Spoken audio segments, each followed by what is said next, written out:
Shoot your phone. I seen you the other morning. I yelled at you. Yelled at me? I said, Mr. Mack, and then you look at me. Oh, are you in the window? Yeah. Yeah, okay. All right. Every day. All right, so some concepts here. We've talked about set notation a little bit in here, just a little bit, different sets of numbers. Let's review it pretty quickly. And by in here, I mean like this semester, not just, last semester. I do mean this semester. So we have different sets of numbers. We have the natural numbers, right? And that's big, thick N is the symbol for that, with a 1 subscript. So that's the natural numbers. Whoops. I hit the bump in the middle of my desk. There's a split here. Natural numbers. I got mumbers. All right, so natural numbers. And those are numbers like this. So n sub 1 contains this set. We use squiggly to say it's a set of numbers, okay? Like 1, 2, 3, and so on and so forth. They're called the natural numbers because they're the numbers you can count your sheep with. Bad, right? So 0, would you use that to count your sheep? No, because if you had 0 sheep, you wouldn't be counting sheep. Would you use 3.5 to count your sheep? I hope not.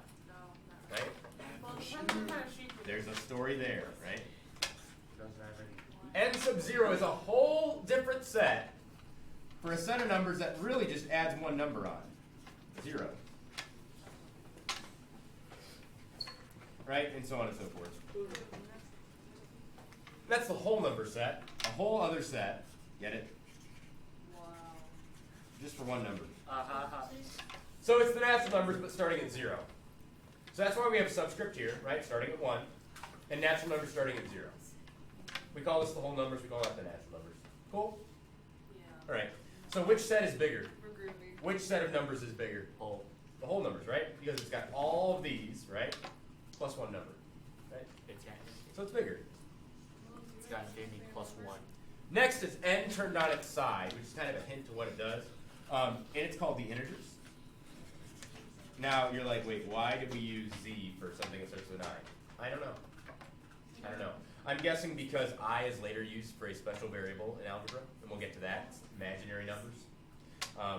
And so they had to give it something, and they thought, oh, look, n turned on its side. Kind of what happens here. So imagine these numbers on a number line, and if I flip them over, what kind of numbers would I get? Negative. Negatives, right?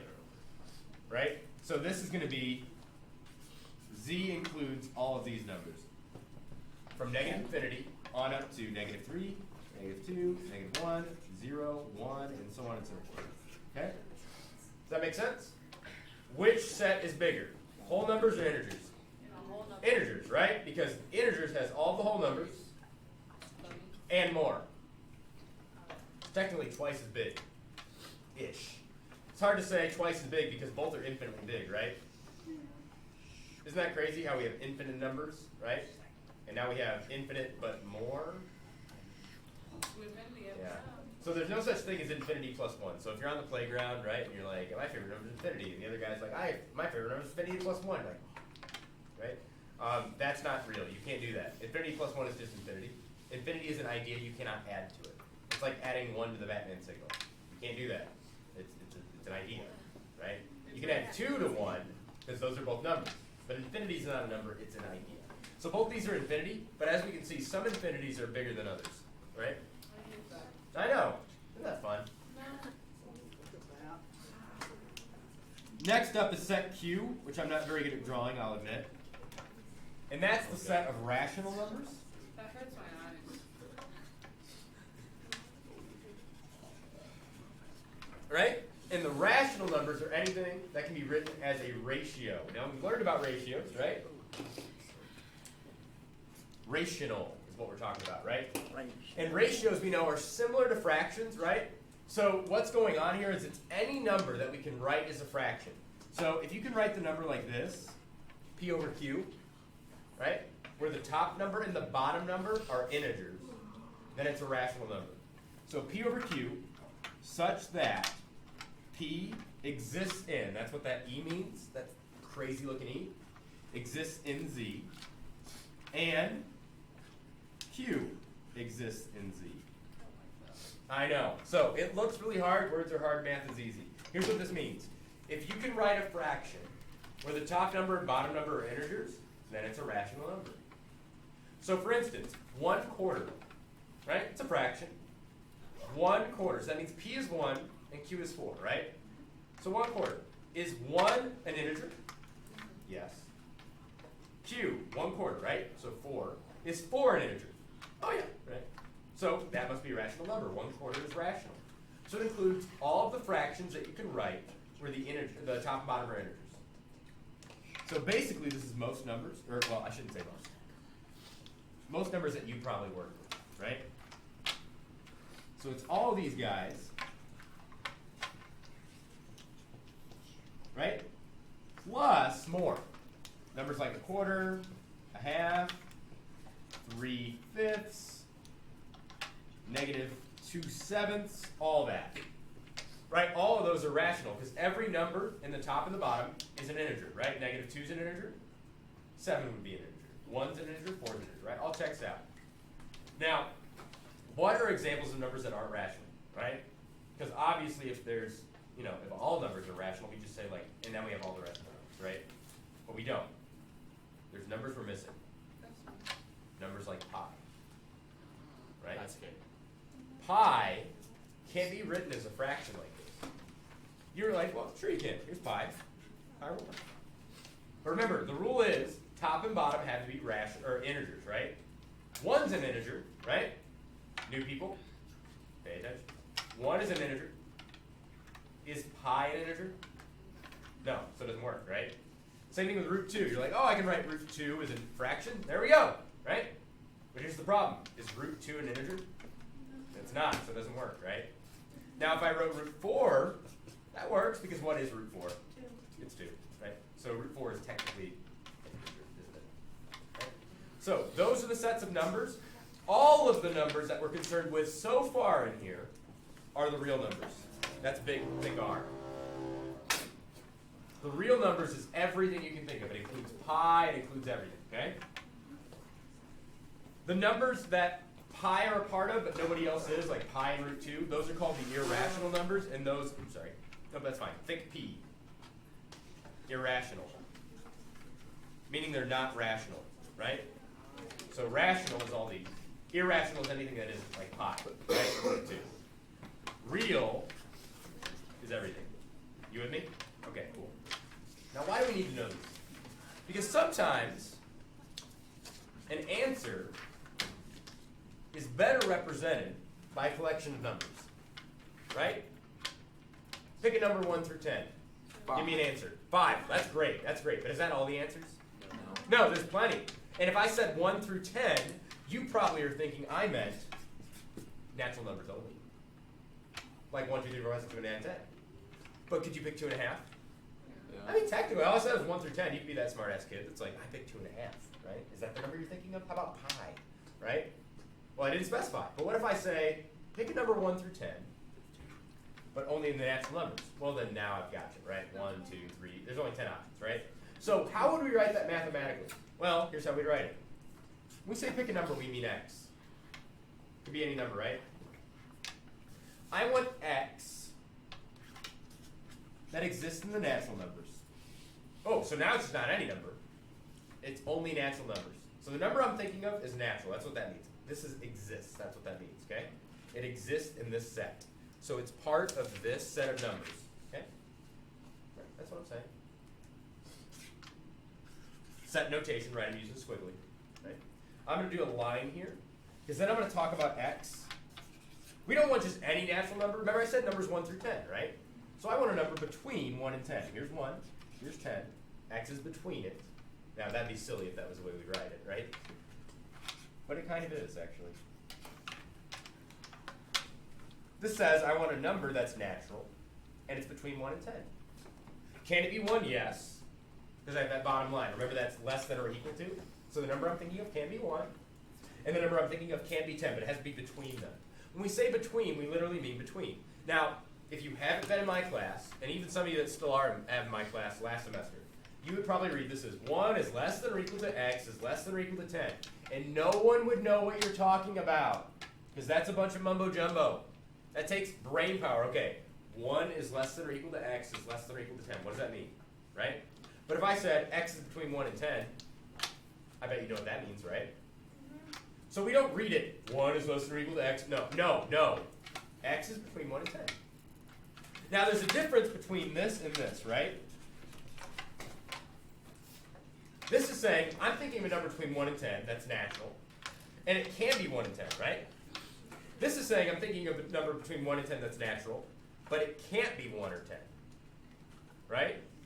I'm thinking of a number between 0 and 100, can't be 0, can't be 100, right? Something like that.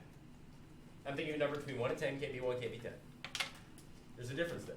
But again, how we read it is like this. So if I'm thinking of a number between 3 and 5, I'd write this. 3 and 5 including 3 and 5, line underneath. So here's how we read it. A number between 1 and 10 inclusive. I'm going to say it again. This is how we read this.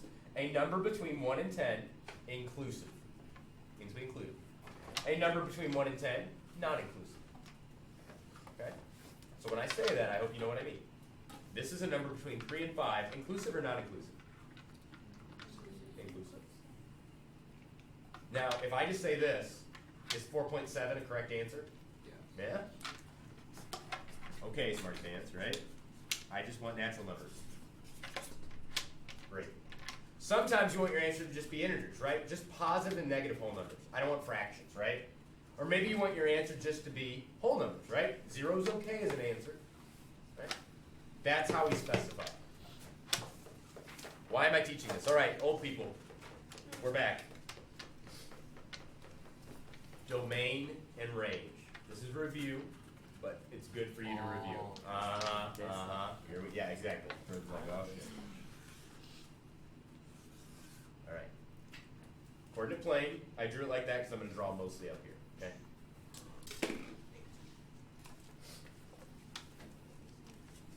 Let's do. How do I want to do this? I'll do it like this.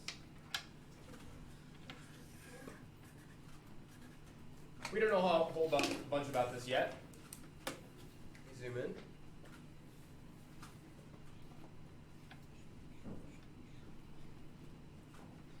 This is the x-axis. It goes left to right. And this is the y-axis. It goes up and down.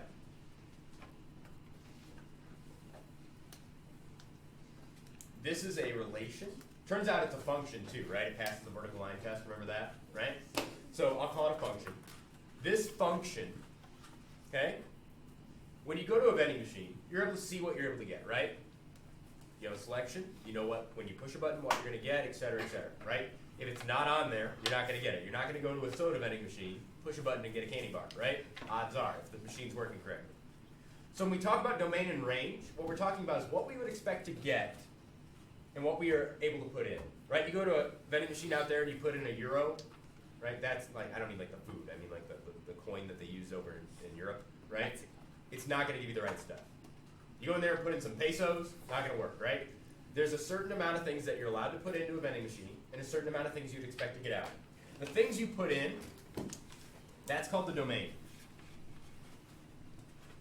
The things you're allowed to put in. Now, when we talk about domain, we're talking about x. Because when we put stuff in, that's the x value, okay? The range is what you would expect to get out, which is y, right? Plug in a number for x, it pops out a number for y, okay? The collection, the set of things you would expect to get is the range. The set of numbers you're allowed to put in is the domain. So let's look at this. I know it's a little weird. Stick with me. Words are hard, math is easy. Look at this chart, okay? I can plug in any number for x I want. If I plug in 2, I get a number here, right? If I plug in 3, I get something here. If I plug in 5, it's way out here, but I'll get it, right? You with me on that? So my domain for this function, any number you want, right? Can I plug in pi? Yeah. Can I plug in -3? Can I plug in √2? Sure. The domain for this, remember it has to do with x, and it's any real number. Does that make sense? Any real number. Any number you can think of can go in there. That's fine. We accept all denominations here. Think of a number. 4. -7? I'm going to do -4. 1, 2, 3, 4. Boom, I have an answer, right? 0, I have an answer. Root 2. Root 2 is between 1 and 2.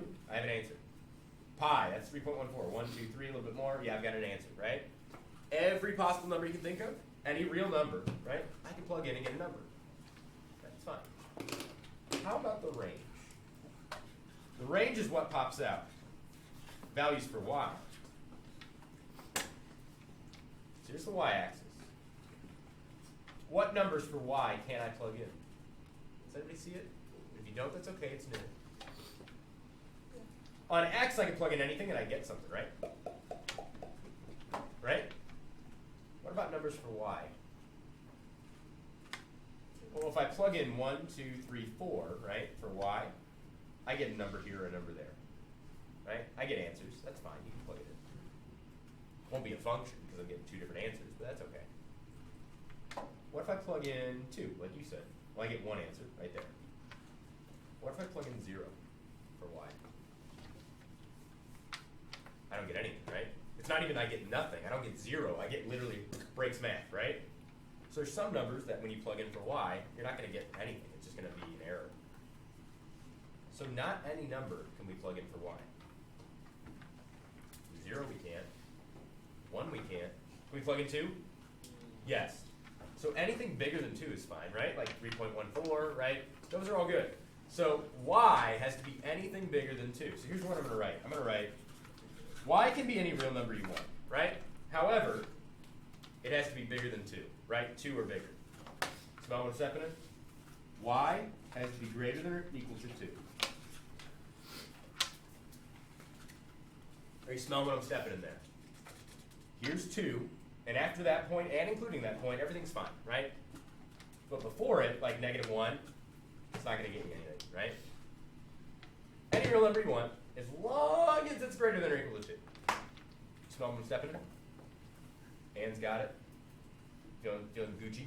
Right? Nice. Dees. I'll take Dees. It's new. Preston, you with me? Absolutely not. Sit up here. Not because you're in trouble, but because I think it'll work better for you. Just for today. Right? None of you, some of you guys are real smart. You really are, okay? None of you is smart enough to not pay attention the entire time and still do fine. Let's be honest, right? I mean, that's the reason you're taking the class. If you were that smart, you wouldn't be in here, right? That's not an insult. That's normal. At some point, you're going to have to learn something, right? You might be super smart and be able to skip algebra. Well, now you're in geometry, right? You got to learn stuff in there that you didn't know before. Or maybe you're super smart, you skip both. Great. Eventually, there will be a class where you don't know it already, and you have to pay attention. So don't be ashamed when I say, look, you're not good enough to not pay attention the whole time and to get it, right? We know this. This is not debatable. This is not insulting. This is normal. I can't take a class on something I've never learned and not pay attention and know it. Because if I could, I'd be like, man, I don't understand astrophysics or physics. Oh, yes, I do. Pretend I took the class but didn't pay attention. I get it now. Right? Yeah, right. Right? Like, wouldn't that be convenient? Love Right? that. All right. So, domain and range of a function. Let's find the domain and range of another function.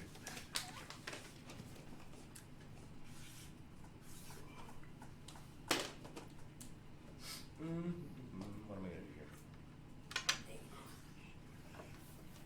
Negative. That's wonky. It's wonky looking.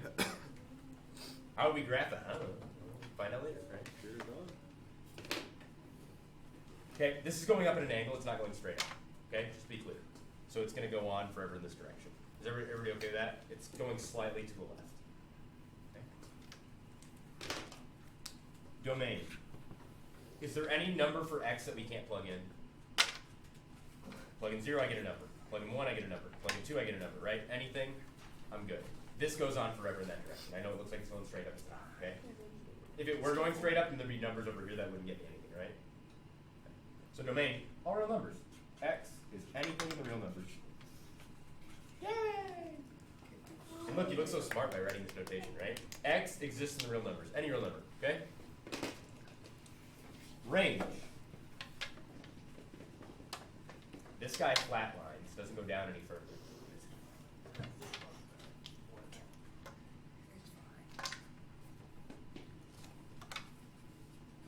If I plugged in -4 for y, what would I get for x? Right? I get an error, right? I get nothing. So there's some numbers I can't plug in. Question is, which numbers can I? A lot, right? We need to represent them as a set. We can't list them all. It would be infinitely many. So if I plug in 1, 2, 3, 4, I get a number, right? If I plug in 3, looks like no. So this is kind of hard to tell, so I'm just going to estimate. I'm going to see anything 3 and below doesn't work. Does that make sense? So how do I write that? Y can be any real number. However, it has to be any number that's greater than 3. Does that work? Now, do I put an equal sign under there, or do I not? Because here's 3. Can't be 3, right? No. Anything greater than 3, maybe. Right? And there's our range. How do we feel about domain and range? It can be once you get it. It's weird, right? There's a difference between something being weird and something being hard, right? Right now, I don't think this is hard. I just think it's weird, right? First of all, new notation for newbies, oh my god, right? That looks like freaking mumbo jumbo. If I showed you that at the beginning of class, you'd be like, what are we learning? Is this physics? Right? It's not. It is. Y is any real number, as long as it's bigger than 3. That's it. That's what this means. Y is any real number. Remember, the real numbers are any possible number. It's any of these, right? Yeah. Natural numbers are just these. Well, we're getting to unreal numbers. We're going to get to imaginary numbers later in the semester. Okay? How do you feel? Terrible. Sitting in the front of the class. All right, bonus round. So far, we've made things that have a domain of all real numbers and then the range was something, right? How can you make a function? Draw me something that's going to have, and you guys should do this, go get a piece of graph paper after I tell you. Draw me a function, right? Some kind of shape, right? I shouldn't say function. Draw me a relation, right? That doesn't have all real numbers for x being its domain. Meaning that when you plug in a number for x on the x-axis, you don't get an answer up here. Work together. Go get a piece of graph paper, see if you can do it. Sketch me a relation that doesn't have infinite domain, right? Any x can go. Okay. Do it together. Follow this.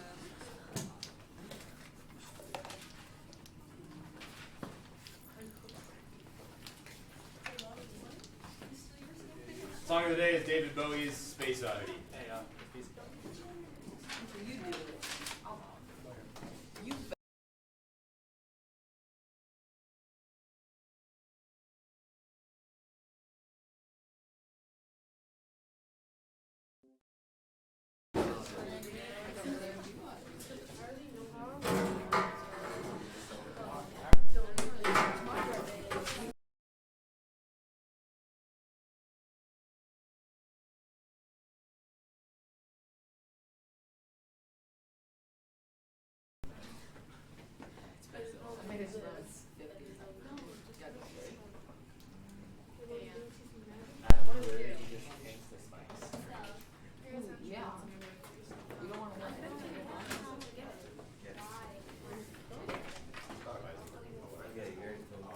Spotify.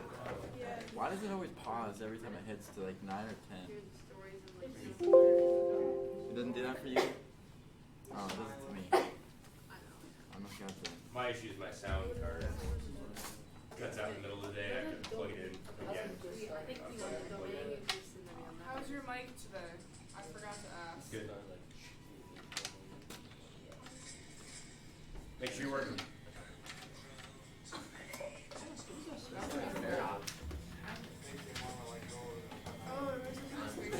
Can you say the problem again? to draw no not. Draw a relation, because I can't call it a function necessarily, right? Draw a relation for me that's not going to have infinite domain, right? So this says any value of x works, right? Right? Yeah. Draw me something that doesn't have infinite domain, where x is restricted. Ground control So this to is where x is Major good to Tom. go, right?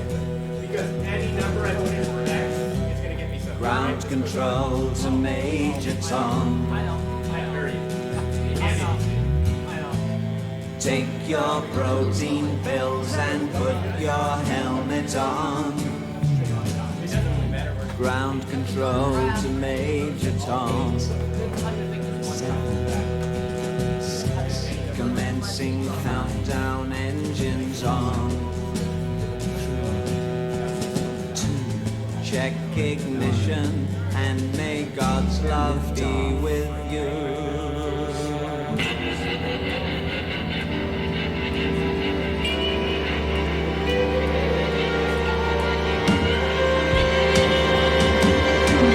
This is ground control to Major Tom. You've really made the grade, and the papers want to know whose shirts you wear. Now it's time to leave the capsule if you dare. This is Major Tom to ground control. I'm stepping through the door, and I'm floating in a most peculiar way, and the stars look very different today. For here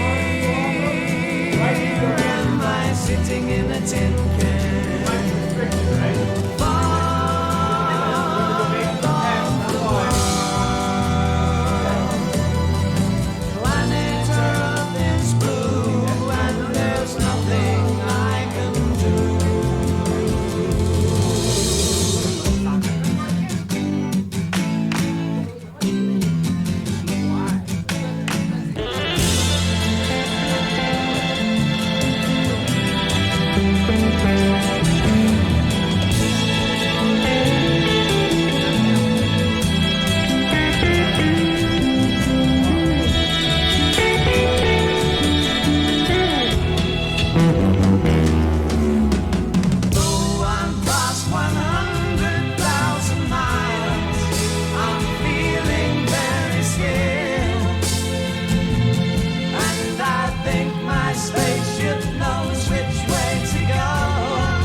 All right. So in general, here are some of the things that I saw, and they were all good, right? I think you guys figured out very quickly that vertical lines are a really good way to stop the function from having infinite domain. So here's an example. See how that goes straight up, right? So notice there are some values for x that I can plug in and I get nothing, right? So that means it's not going to have infinite domain. So our domain here, x can be any real number. However, there's a restriction, right? For mine, it was -3 is cool, right? But anything less than -3 doesn't work. So I'm going to say anything greater than -3 does, right? We're writing about what does work, right? So anything bigger than -3 works, including -3, right? So I'm going to write, as long as x is bigger than or equal to -3. And that would be my domain. Does everybody see how I got that for mine? And check that for yours, right? -3 and bigger works, right? But anything to the left, I get nothing, right? Another example I saw was similar to this one. So notice that between here and here, everything's kosher, right? We get numbers. But over to the left and to the right, I get nothing, right? So here's how I'd write that. The domain for this function is x can be any number you want as long as x is between these two, right? So it looks like it's between -2 and 3. How do I write x is between -2 and 3? Well, here's -2. Here's 3. X is between them. It's greater than -2 and less than 3. It can be -2, it can be 3, right? That's the domain.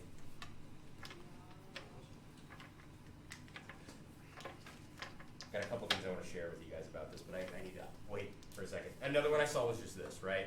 This one's really clever. Now, how do I write the domain for this? Looks like a lot that doesn't work, right? There's only one number that does. What number works for x? -3, right? That's the domain. It's the set of numbers where the numbers are -3. Well, there's only one number that's -3, and it's -3, right? One number works. X is -3. That's the only one that works. You can go again. How do you feel about that? Good. X is only -3, right? It's the only one that works. Yeah? I feel good. Yes, you may. Two things I want to show you. One, what happens if I rotate this? This is going off at an angle, so in theory it'll make its way over here, right? Take a really long time to do it. What's my domain now? Four. This goes on forever to the right, this goes on forever to the left. So what's my domain? Infinite, all real numbers, right? It covers everything. Now it looks like this is going straight down, it's not, okay? It's going a little bit to the left, okay? So this is slowly going to the left, right? And this is going to the right really quickly. I'm gonna hit all numbers. So my domain would be all real numbers. Let me in, please. What about this one?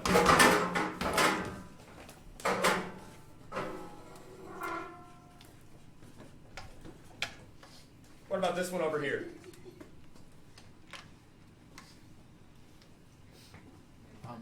What would the domain be for this? Not infinite. Infinite to the left, right? 4. 4 is where it stops. So it's going to be any real number as long as, okay, pay attention because it's not just 4, okay? As long as that number is less than or equal to 4, it works, right? Like 1 works, 0 works, but anything bigger doesn't. So we're going to say x has to be less than or equal to +4. Okay? Well, that any real number as long as it's less than or equal to 4. Rad? Cool. All right. Party. What about this one? What's the domain? Infinite. Infinite, right? Cool. Let's go back and do the range. What's the range for this one if I face it this way? Remember, range is the y values. Can I get any possible y value here? Yeah, because this is slowly going down, right? So our answer would be y is any real number. Anything you want, bud, right? It's a vending machine with anything you want. You can only plug in certain stuff, but anything you want. You do. You broke this. Way to go, dummy. All right. You heard you. So what's the What about the range for this one, Josh? Are we gonna get any number for y on here? Yeah. No. Not this one, right? So it has to be any number less than this. That's 4. So any number less than 4 I'll get, right? Yeah. So y is any number, any real number, as long as it's less than 4. Or equal to, right? Could be 4. The range for this one. What's the range, Josh? No, the range is Unlimited, right? It's any real number. Good catch, bud. That's a really common mistake. I think you guys get this shit. Good job. All right. That's really exciting. That's really exciting. This is hard stuff, guys. I can give this to calc students and they'd struggle with it. I still am. That's okay. This is new for you. Do you see why the range is infinite? But yeah. You see Because it's not moving. Yeah. Yeah. You're not like, I feel great, no questions asked, but you're like, I could do it. Definitely. With some help. Rad. This is the first step, right? Come on, right? And the notation, right? I mean, come on, that's different. Yeah, especially because I'm not going to remember what all the symbols were. Right. Maybe like 3 or 4 days of it, and I shouldn't be. Yeah, that's what I'm saying, right? We don't have a quiz until next Friday, okay? So, writing domain and range for functions based on their graph, doable, right? Doable. What we're going to talk about tomorrow, because I think we're running out of time, 33? Yeah. So what we're going to talk about tomorrow is if you know the domain for a certain function, right? If we know this, how does that change, and how does it relate to the inverse function? Wouldn't be the exact opposite. Same but opposite. Exactly, right? They undo each other. So if I know that, like, for instance, when I plug in 5, I get 2, that tells me when I plug in 2, I should get 5 down here, right? Wait, what if the domain would be infinity then? Would it be, It'd still be infinite, yeah. right? So yeah, there's something like that. Now, if the domain's restricted here, we'll experiment. We might be doing Desmos tomorrow, so make sure your Chromebooks are ready, okay? Desmos. Oh. Adam. Hey, do you throw scissors? Because if you do, please don't. I don't. I'm going to need a pair. Let's go out. Oh my god, that was Scissors, please. Oh, okay. You got a cross cutting? I just thought you, I really thought you were Yeah, I going to get it. I'm crazy, but I'm not that crazy. Hi. No problem. Why? Thank you for telling me. Wants to know my quiz. It's literally. I only